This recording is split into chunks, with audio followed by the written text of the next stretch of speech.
Hello folks, you probably wondering why there's nobody in the street this morning for this walk. It's because it's bloody early. It looks a wee bit like Brigadoon this morning. There's not a soul in the street, and a wee bit misty and a wee bit of rain for the first time in any of the walks we've got. But today's walk is going to be around the village centre of Stonehouse, around the conservation area. And we're going to take you to a few places where there was buildings that have kind of long past, and I'll tell you a wee bit about them, and I'll tell you about some of the buildings that are still there today and what they were used for in the past. So the idea of the day was to get up early and avoid people, and I'm certainly doing that today. So just to give you an idea of where we're starting today, right at the very edge of the old village, the old conservation area, and I'm at Sidehead Road, just looking up towards, if you go for a walk up the Brew, that's where you would start. So anyway, without further ado, we'll see where we start. And first place we come to is the old Tinto View. And then you've got the school there at the side. If anybody remembers the old school, I think probably some of our best memories are probably the old school in here. But aye, just tell a wee bit about Tinto View, if you don't already know. It was an old toll house that was built in the very beginning of the 19th century. It was built as a result of there was an Act of Parliament come in about the 1780s to build some toll roads, which were constructed to raise money to improve the roads throughout the Lanarkshire and indeed Scotland. And there was 22 turnpike roads built in Lanarkshire, and that was one of the houses where they would collect a penny from you so that you could go into the village and do your trading. And that was called the East Bar Toll House. Originally it was a single storey house, and there was a West Bar Toll, which is at the other side where Hull Hugh Burns used to stay at Meadowbank, and that was the West Bar. Aye. So this is the new school, Townhead Street. And for me it's not as broad as the old one, and I think some of my fondest memories are the old school there, the original school. We've got original gates here. The old school was actually built, and the first school on Townhead was certainly built in 1781, and there was various enlargements, so I think there was another in 1880, another in 1912, and there were several schools in the parish. There was even one at Kittymuir as well, but the first major building, public one, was here. That's it now. It's quite a square box now, but anyway, aye, as I say, some of my best memories are in there, and I'm sure yours were as well. Used to have the old canteen down there as well, where I used to play behind there, hide for the teacher. Townhead Street, the name, as it suggests, was actually the end of the village, and that was just up the top there at the Tinto View. That's where the end of the village used to be, thus the name.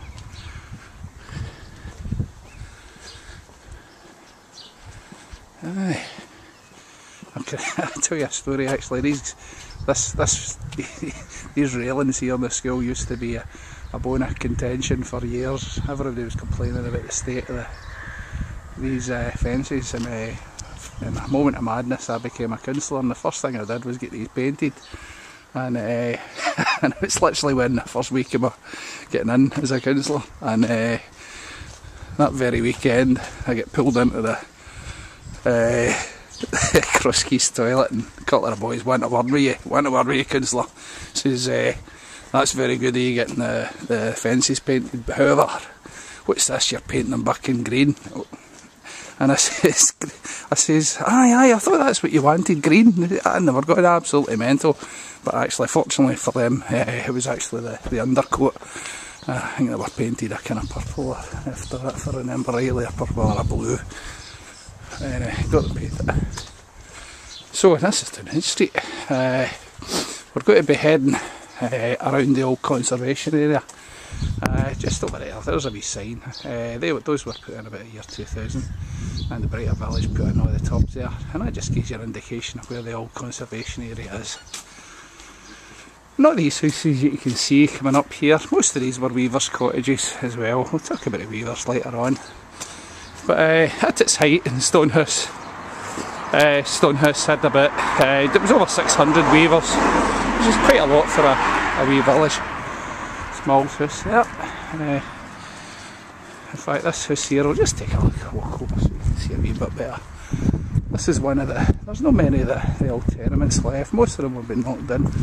This one here is where I stayed as a boy. It was actually originally called Dunn Mansion, and there used to be a butcher's in there. Marion Sorby stayed in there.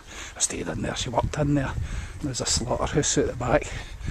In fact, just a wee bit further up the road, there used to be a wee cut in through the back, and there was a snooker hall in the bottom of the gardens there.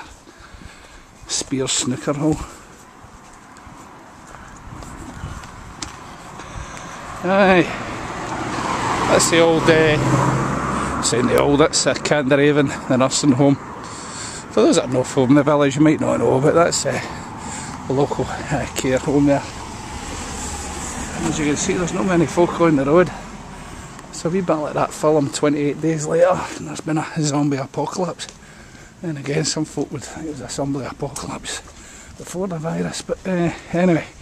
Aye, that used to be over there. Used to be Paddy's Castle, it was known as that area in there.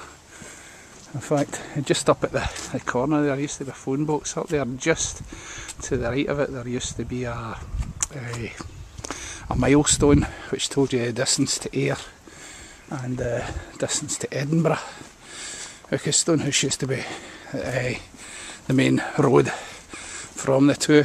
So we get a lot of coaching houses would come through here. Coaches taking folk to either coast. So this was one of the staging posts.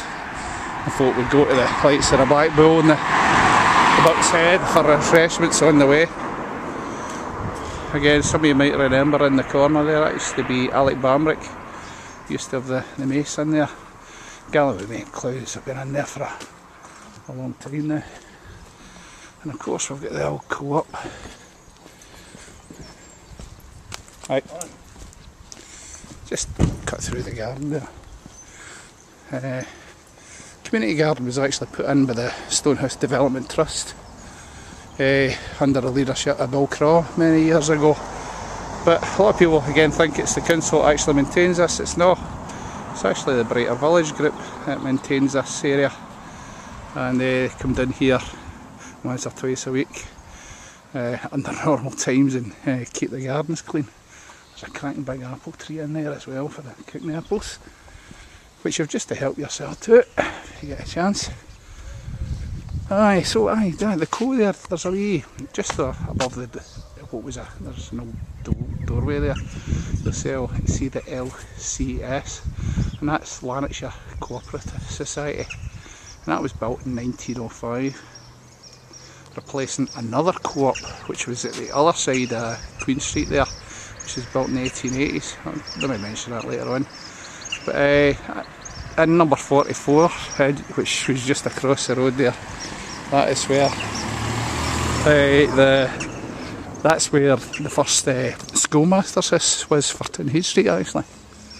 Useless information, I don't know how I remember these things. No, the men's shed now. Now Doctor's Surgery's moved a few times over the years.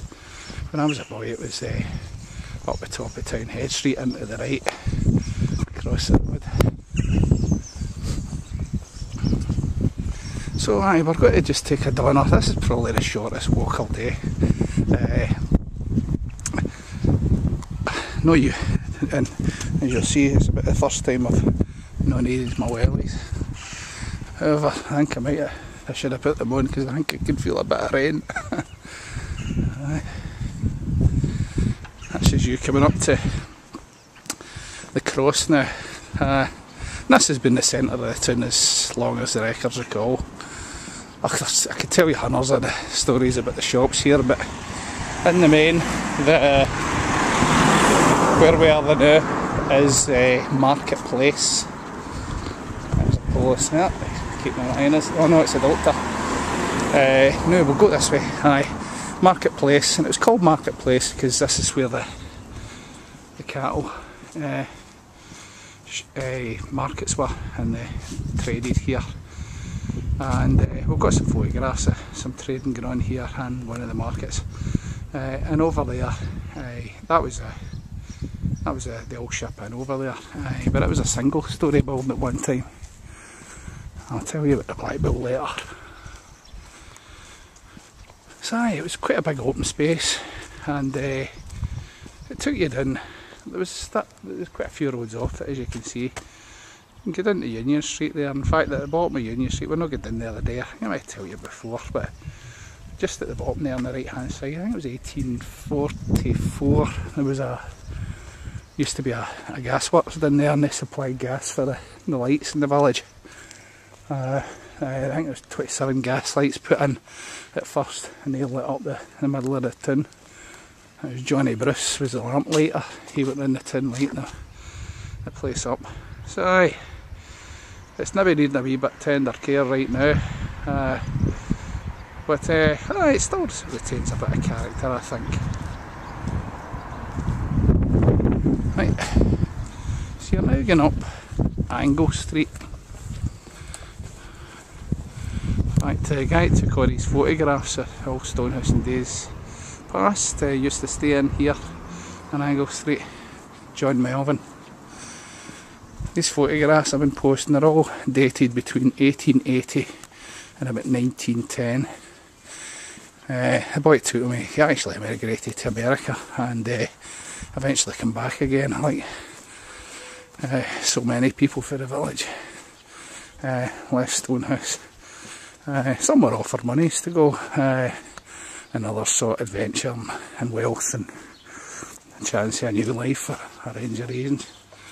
And just over across the street there, some of you will remember actually going in to the Congregational Church. That was actually built, I can't remember the architect, but it was built, opened in 1896, and the first minister, if I remember rightly, was, I think it's Peter Smith, and the congregation was the result of a break in the Free Church. There was lots of different breaks in the church. Just take a scoop round in case you've not seen. That's you down Leith Avenue. It's actually named after the builders, Plender Leith, who built a lot of the buildings in Stonehouse in the early 19th and 20th, late 19th, early 20th century. It was Margaret Cranston that asked me to see if I could get that named, Leith Avenue. In fact, the tenements next to the co-op, they were built by the Plender Leith, the builders. So aye, Angle Street, named for obvious reasons, I don't need to tell you why. If you can't work it out, then you probably went to Downhead Primary. Right, so you've got a kind of another crossroads here. I'm not going to go down Connecting Street. We'll leave that maybe another day. Maybe one of the donors out into the country. As I say, this is the only one that I'm doing that's actually in the town itself. I'm trying to catch it early while most folk are still in their beds. Actually looking down Bog Hall Street. In fact, on the left hand side there used to be a poorhouse which was there to support the destitute of the community. And I'll go up a wee bit further. Just in here, the right of me, where these three houses are. That used to be where Connecting Street School was built. Now, when that was originally built in 1808, it was actually a single story building, and that accommodated the children for the village at this side of the village, and it was there to about technically it was meant to close about 1947, but it actually opened a number of times later in the 50s to accommodate work which was going on at Stonehouse Primary, or Townhead as it was known when I was younger.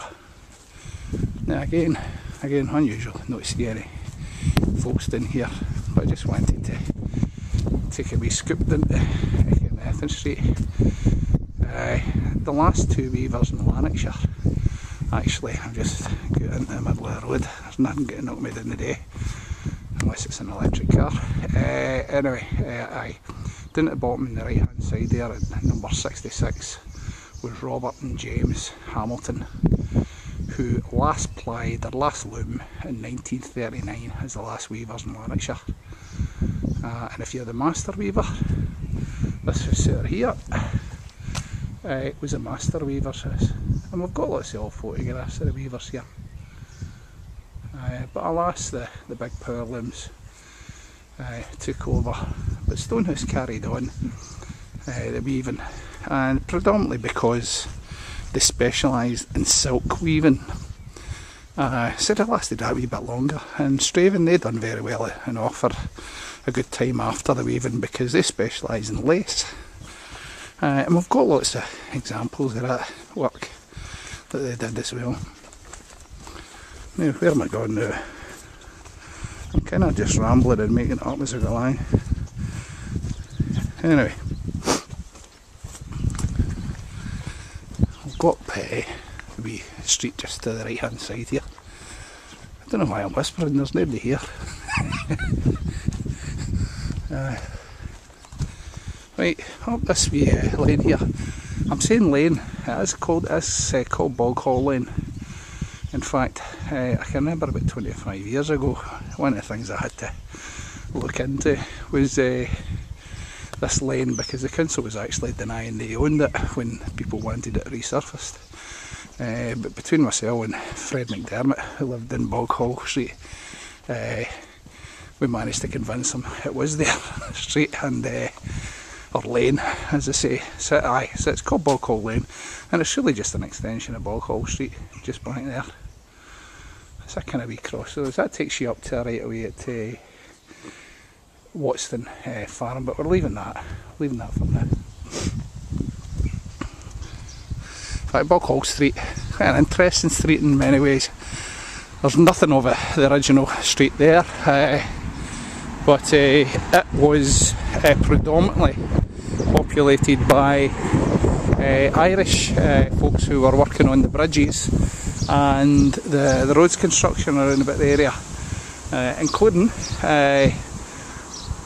my wife's family, the Mayors. They stayed in Bog Hall Street, and about the 1850s, 1860s I think they came to Stonehouse. What you'll find is, as many will know if you come from Stonehouse, is everybody's related to each other. So Bog Hall Lane, at Tappet you'll come to the Thistle Inn as we knew it, and now the Indian Times, cracking Indian restaurant there, love it. Thistle's been there for many a year, certainly over 100 years anyway. Got some old photographs of it. I'll just take a wee detour. I'm actually going to get back to the cross. We're just looking down New Street. Very quiet, as I say. Jings, get a walk up to Armageddon here, nothing on the street at all. I just wanted to show you the welfare. Miners' welfare, aye. That was actually, it's now houses now, but it was built in 1924, and it was as a result of the miners getting together, forming a social kind of club, you could say. It used to have snooker halls up above as well. Snooker was very popular at one time, and unfortunately the mines closed down. There was no money there, so they decided to pass the hall on to the council, and I think that was about 1956 that transferred to the council. And that was a popular place for weddings in the past. Used to go there for the Burns Club, Community Council met there, a lot of clubs and organisations met there. Just here at this side here again, a new development around about 2000 it was built-ish, and that used to be the parish church was in there, built in 1772, but it was only knocked in about 20 years ago, which was a shame. There's a wee bit of history, but it wasn't a protected site. And just over behind us was the site again. If you're for the village through and through, you'll remember it well. That was the old Palace Picture House, and that was the first picture house in Stonehouse. Most people will only ken the Rex, which we'll maybe see later, but the Palace Picture House, if I remember rightly, it was built in I think it was about 1914, and it was designed by Victor Wilson. Great name, but it says in the details there was 600 people could be seated in there, and the manager was Harry Kim, and he put on the entertainment there, and he had Harmon, the dancing musician, and a local silver band would accompany the pictures there. This is before the talkies, as they said, and so a silver band would play along, or there'd maybe be a local lassie would do a bit of singing there. But only lasted for a few years and closed in 1918. I don't know how I remember all these dates. In fact, just across the road, I used to love the Violet Cafe when I was away. It's a popular haunt of folks down through the year. And you get and again an old coaching house here.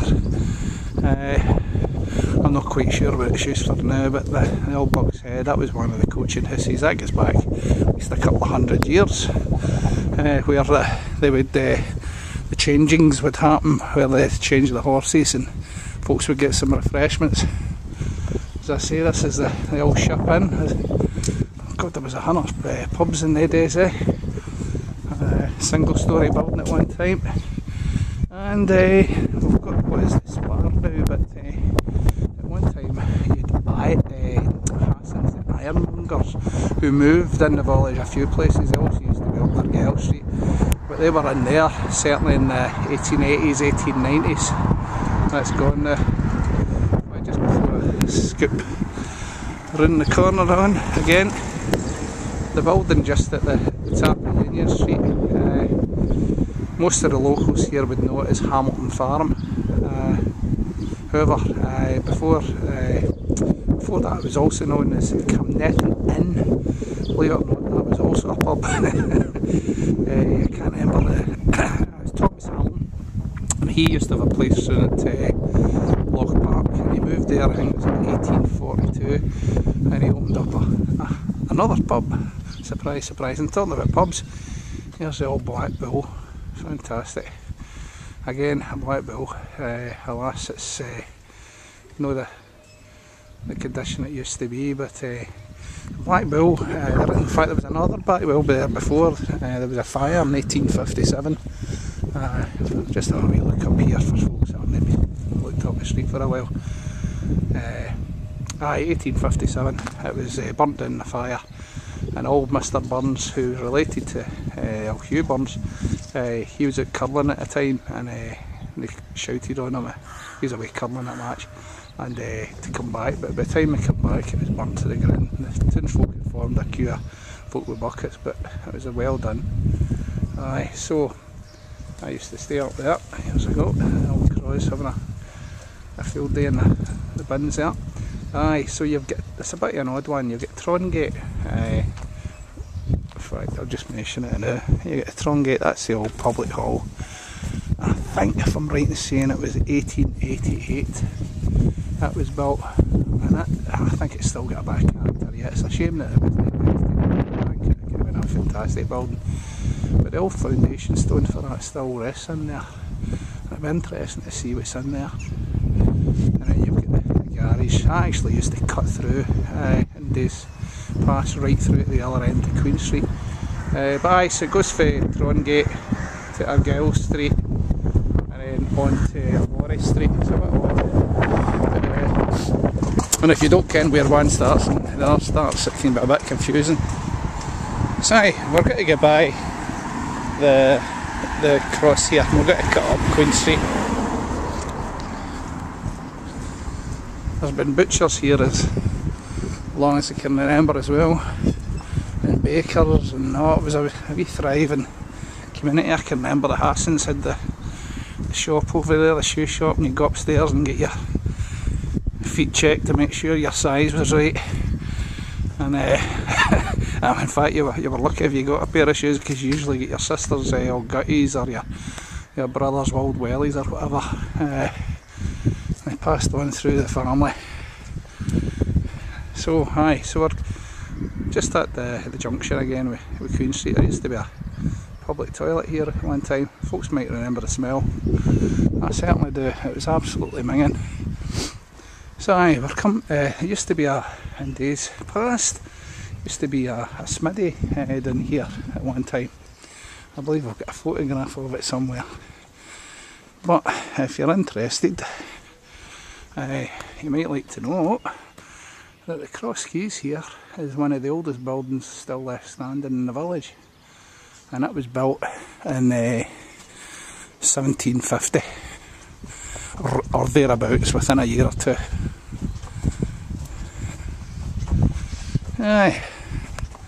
I've just realised I've not turned this off for a break. so Queen Street, named after Queen Victoria, as King Street was named after. I think it might have been, I'm not 100%, it would be certainly before Edward VII anyway, because his coronation was 1902, but all the streets were named from about 1848, so I'm not sure who the king would be around about then. That would be just before Victoria, Barda. So we're coming up again to the junction here with Queen Street and Wellbrae. What's interesting about this area here and to the right, it used to be called, before it was Wellbrae, it's called the Cawfold, and it's a cow fold where they kept cows, not very close to the village, and it was also as a bleaching green and a washing green, and there was also a well down here, and there was wells throughout the village. I counted at least 73 old wells, and there we go, some brightly coloured birds. Oh no, it's a pile of poo bags there. That's lovely. Look at that colour there, that's smashing. Oh, right, don't know why they did it. Anyway, yeah, we've got the wee police station there, which was rarely used. So what we've got here, this is what we probably more commonly known as the Chapel Hall. It's now, I believe, getting turned into flats, but this was also the parish chambers. That was erected in 1896, and the motto, there used to be a motto on, see that gas lamp there? Used to be a motto, it said preserve and produce, or produce and preserve, and it used to be engraved with all the symbols of all the trades in the village at one time. And however, once the parish councils then passed over to the county in about 1930, it was then turned into a local registrar's office, which was there until about 1967. In fact, I'm one of the last people that was registered there as a baby. Registrar's office. Now, I'll come back to the kirk later. And there's good timing there, the rain on. That's again. Should have stayed in my bed. So you come up here. In fact, the house there, Lindale, quite an interesting house, because that's housed quite a number of sportsmen over the years, including two brothers, Robert Murray and John Murray, who are both rugby players. And then after that came one of our international athletes, a guy called Gracie, who ran in the 400 metres at Helsinki and nearly got to the final. He never got in because there was only 77 to get in the final, and he came 8th in the semi-finals. He stayed in there, and what's interesting about it is another athlete then moved into that house, a guy called David Niven, who played for Leeds United in the days with Billy Bremner and Peter Lorimer. I find that was the old Salvation Army Hall there as well. So aye, David then went on to play for Bradford, and I believe he might be the top scorer in their record books. So it's like a wee sports academy. Yeah. As I've been havering, we've turned right onto Hill Road. Hill Road, most of the houses here were built probably around about 1860 to 1880s. In fact, there was very few houses on this street up until that turn of that century, apart from at the top of the road here with Hill Manse, where Henry Angus Patterson stayed. Hundreds of stories about Hill Road, but I haven't got time for it. But it was a weaving cottages again, and it's a lovely wee street. I'll just show you up the far end there. Aye.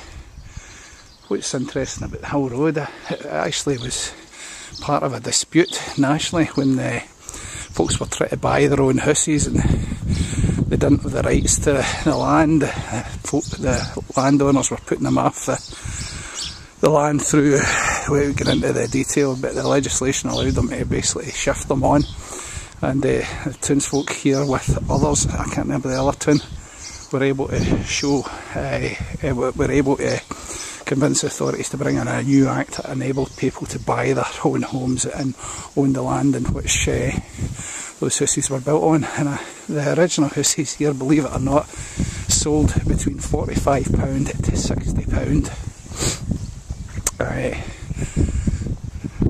But the landowners retained the right to mine underneath all the houses, and the leases kind of said so as well. In fact, an interesting thing about the leases is a lot of the leases here had a 999 year ban on Catholic churches being built in Stonehouse, and I've got a couple of them that saying that now. In here, that's the site of the old Free Church subscription school, and that was built about 1851, 1853, and that was, when I say subscription, that meant you actually had to pay to go in there, and it was there till, I think it burned down in a fire in about 1937. Aye, but that's, if you didn't go to the church, you didn't go to school.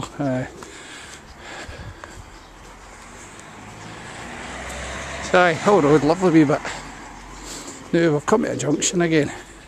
Now what we're going to do, we've just got to go right around. In fact, I'll stop here a wee bit. There's the old Rex Cinema there. Absolutely amazing inside. If you've not been before, we'll maybe try and get something organised another time again.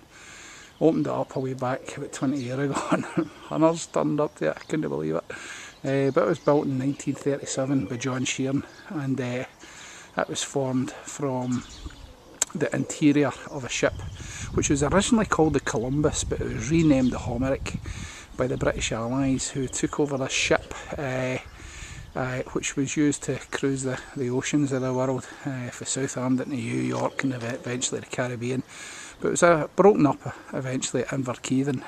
The insides were bought by John Sheeran, and he built this himself. He built this cinema from it, from the interior, and a lot of mahogany fittings in there, and it's inside it still retains that character. It was listed not that long ago, but it's got a fantastic big chandelier in there. It's absolutely tremendous. Anyway, that's for another time. There's hundreds of stories about the Rex.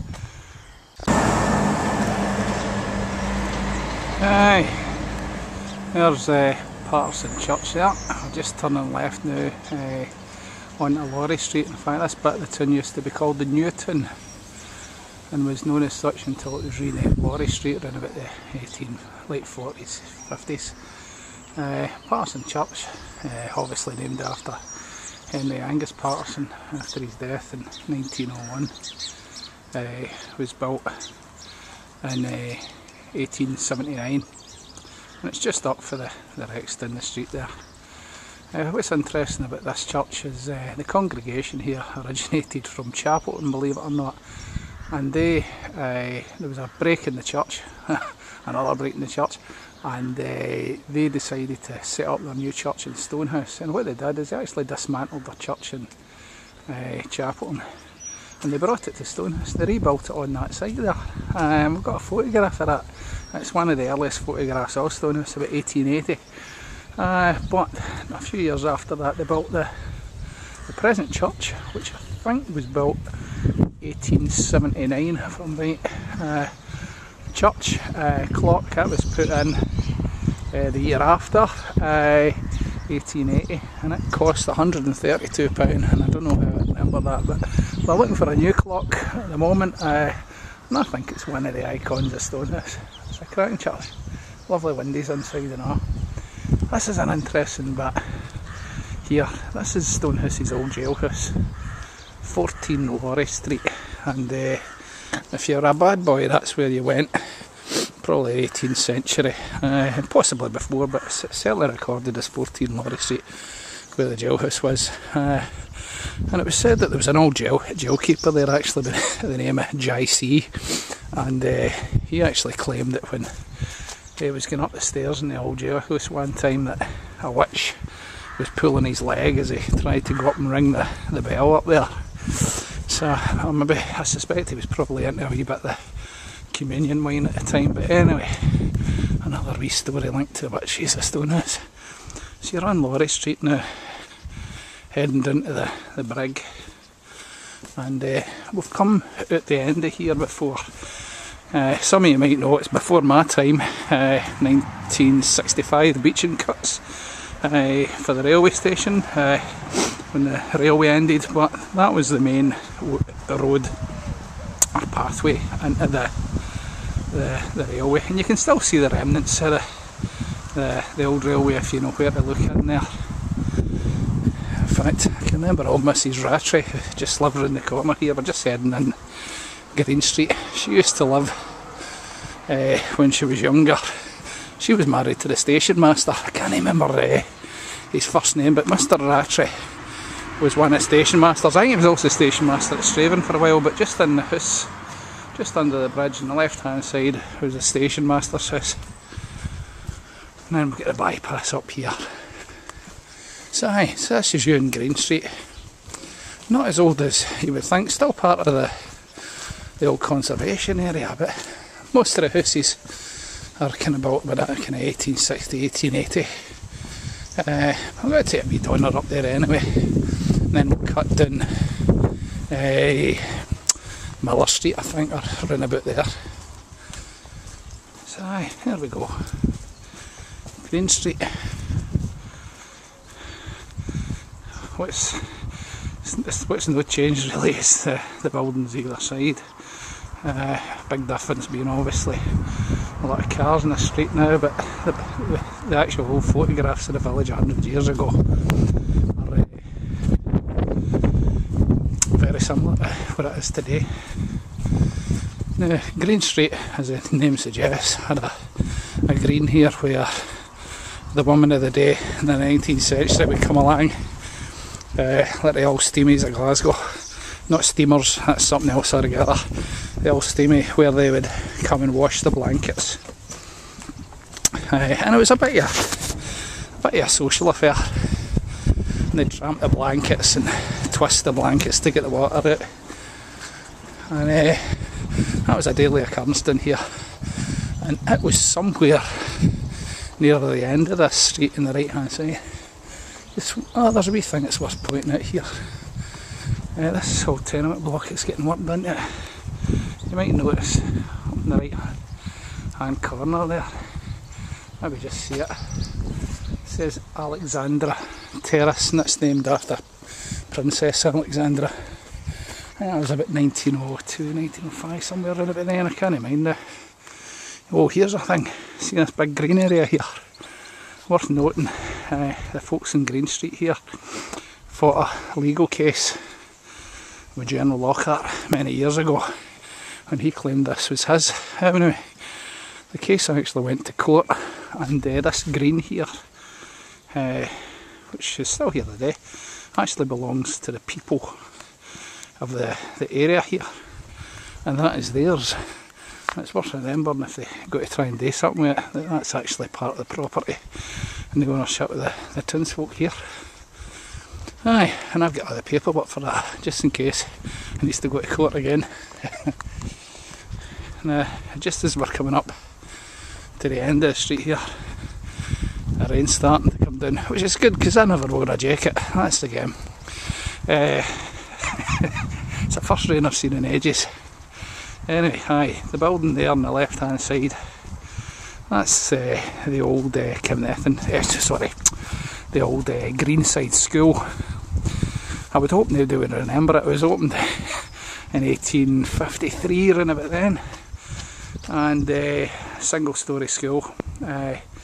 Later became known as the ladies' school, actually, not because it was only lasses that went there, it wasn't, but it was lady teachers, and in those days if you were a lady teacher you were not allowed to get married. You had to leave the profession. In fact, the law on that only changed, I think, about 1971, although it wasn't actually enforced up to then for many reasons. Oh, that looks like a wee bit laburnum there. Anyway, I see at the left hand side here, right in this area here, next to what is now the Masonic, was Stonehouse's first bowling green, and that was put in there in 1857. But the old school itself, eventually was it was closed. I can't remember the year it closed as a school, but it was then turned into a public library. I remember going there as a boy. I think the last year I worked there was Jean, if I remember rightly, and it was a cracking library. And it's a shame it was closed down. It was quite a size, and it certainly supplied all the needs and wants of learning in the village at the time. And Masonic took it over. So we're on Miller Street now, and just round here on the right hand side, this is Canford House, built by the joiner Wilson, who had a business here, just up Kirk Street, actually, just in there.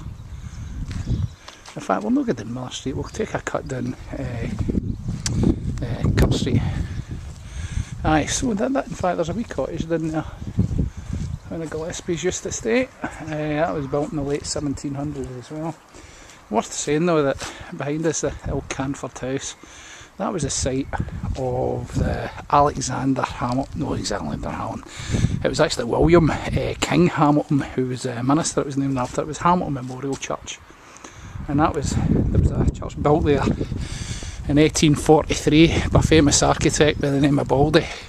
I don't know if that was referring to his haircut, but anyway, Baldy was the man for the churches at that time, and he built it, and the congregation grew, and they built another church in 1874, which was later became part of another joining of the churches instead of a split with St Ninian's in 1929, and they eventually knocked down the old church, which is such a shame. It had a lovely big spire on it, and that was knocked down about 1954. This is one of my old houses. I used to live up the stair there on the right hand side. Some of you might remember it of days of old. There's the old Salvation Army Hall, where used to house soldiers in there, and before they opened the new Salvation Army Hall at the top of the Wellbrae. Oh, Mrs Burns used to stay in here. I always remember always looking at that window to see what's going on at the top. So we'll come a wee loop there. I'm just going to walk to the end of the street here. We're back to the old Grace Hamilton. She used to have the shop in there. In fact, it used to also be a Hart, the plumbers at one time. In fact, the Masonic, before they moved into their present site, used to be housed in up the top. Some of you also might remember John Pollock's shop, which is just next to. There was that in there. I think it was in that one. What was in there again? I can't mind. John Pollock used to have a great shop there. And then next to the public hall you've got the post office. Now that wasn't Stonehouse's first post office. The first post office was actually at the Cross, Stonehouse Cross, and it was certainly there in 1859. But what is interesting is in that shop there, that's where the first telephone came to Stonehouse, and that was in 1914. Yeah, I don't know how I remember all these dates. Anyway, there we go. In there, that used to be, along here was a Royal Hotel. Long gone, but we've got a couple of old photographs of the place. And you can see here, this is where, that's you, you're still in the Tron gate there, but as soon as you hit this junction here, you're then, that's where Connell's used to be, sweetie shop. That was a crack shop, that was for if you wanted sweeties going down to the park. That's where a Girl Street starts, and it goes up to the corner where we've come the full loop.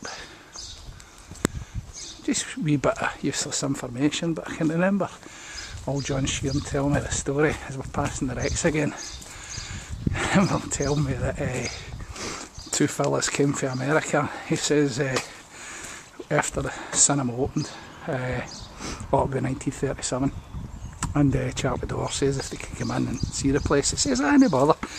And then they came and they saw the chandelier, and they said to John Sheeran, they says, wow, this is amazing, this is just as we remember it. And John says, oh, how's that? He says, oh, we used to wine and dine under the chandelier on the ship travelling back from England to America.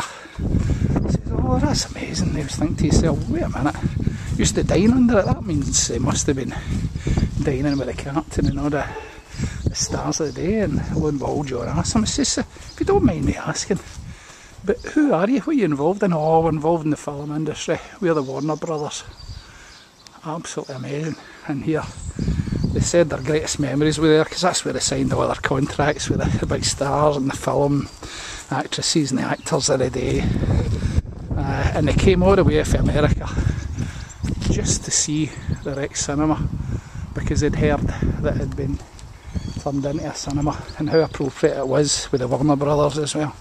That's a brilliant story. In fact, it was on the telly a few years ago. I think it was Great Ocean Liners of the World. And that's a great bit of the village's history. So I'm going to actually cut up here. I'm going to turn this off now, because I've kind of done a wee loop.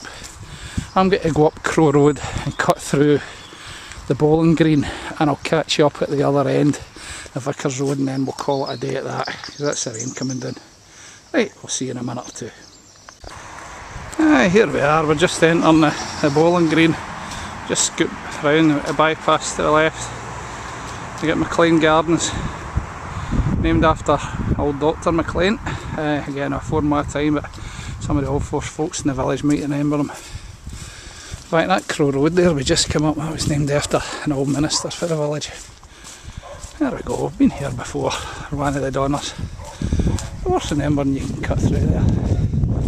Bowling club, I don't know if it's going to see any bowling this year. Might as well set up a campsite here and get the use of the green, eh? That would cheer them up. Aye, there we go. Nice big bit of green there. So this is a wee cut through to Vickers Road. I think we took this road previously when we were going down the dog walking path at Laurie Street. It's a nice wee bit.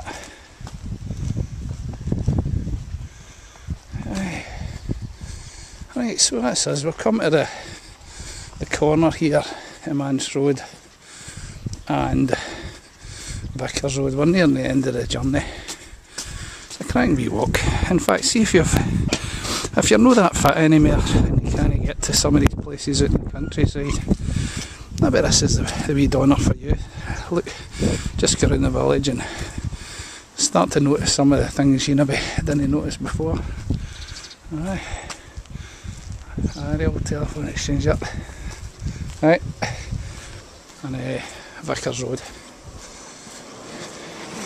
Vickers Road was named after, it came from, this land here was called the Vicarage, and that's how it got its name.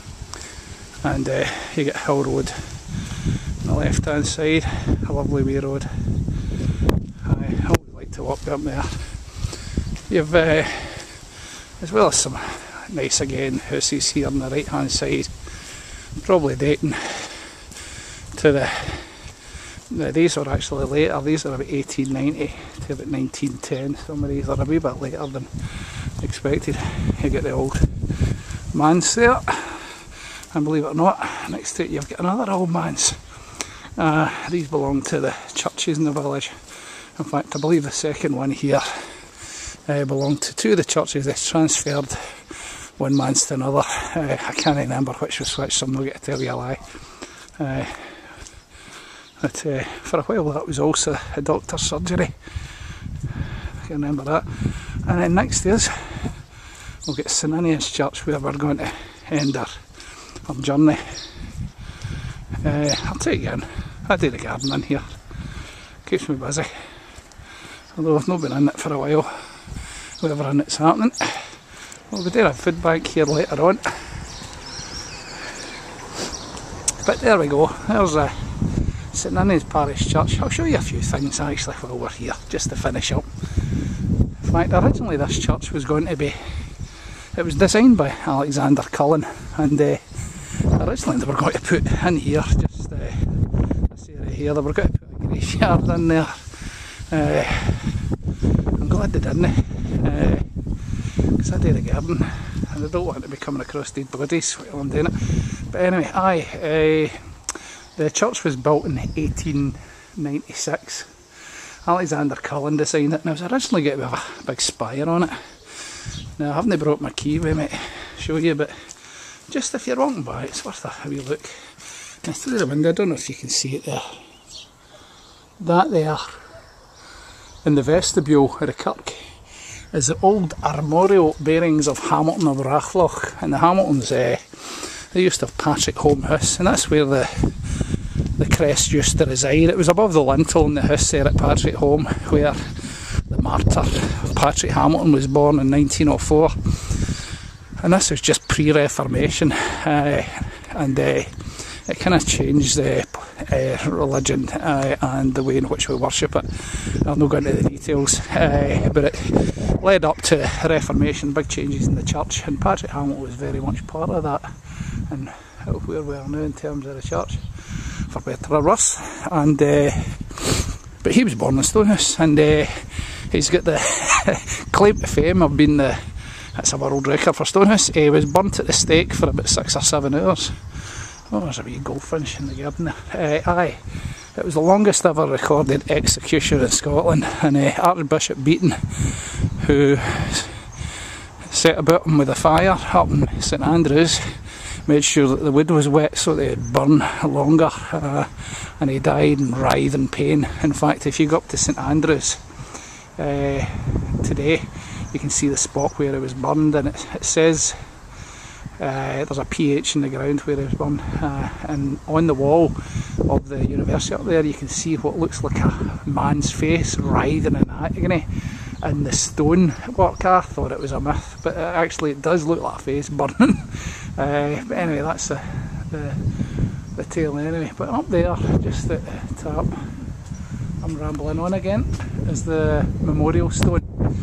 It says 17th October 1896, and behind there'll be like coins of the day, newspapers, maybe a list of the elders, and just some newspapers that tell you what was going on. So that's just a memorial stone. They just like a time capsule of that day. And there we go. And that's us. And I think we'll end it at that. I'll be back down here for a food bank later, and so, well, the coronavirus is still here. Hope you've enjoyed that wee walk. It's nice to get a wee donner round about the town. I know it's no the walks that we've been used to with the sun shining down on us and all the nature and all the rest of it about you, but it's sometimes good to get appreciation of the village you live in, and some of the places round about that have come and gone. So there we go, without further ado, I'll just sign off for that. Alright, so there we go, another wee walk done. So if you like a wee short walk, sometimes it's good just to get a wee done around the village. Get out there and appreciate what's around about you, and we'll see you again next week, and we'll get out for a wee done on the countryside. Bye for now.